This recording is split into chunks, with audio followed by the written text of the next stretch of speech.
मनोज जरांगे पाटील यांनी बीडच्या इशारा सभेत 20 जानेवारीपर्यंत आंदोलन स्थगित करण्याचा निर्णय घेतल्याने फुलंब्री येथे सुरू असलेल्या साखळी उपोषण मराठा क्रांती मोर्चाच्या बैठकीत स्थगित करण्याचा निर्णय घेण्यात आला आहे।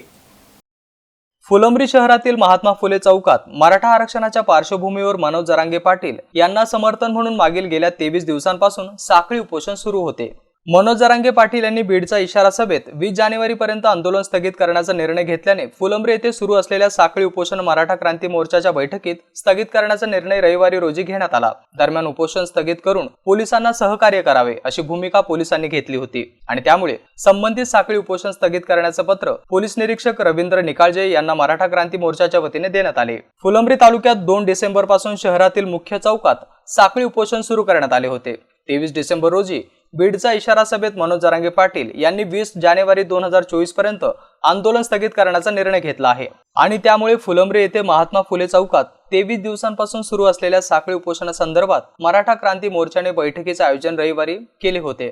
तसेच या बैठकीदरम्यान पोलिसांना संबंधित आंदोलन स्थगित करून पोलिसांना सहकार्य करण्याची भूमिका घेण्याचे आवाहन केले होते। या सर्व गोष्टीचा विचार करून 20 जानेवारी 2024 पर्यंत संबंधित साखळी उपोषण स्थगित करण्याचा निर्णय मराठा क्रांती मोर्चाच्या बैठकीत घेण्यात आला। हे आंदोलन स्थगित करत असल्याचे पत्र मराठा क्रांती मोर्चाच्या वतीने पोलिसांना देण्यात आले।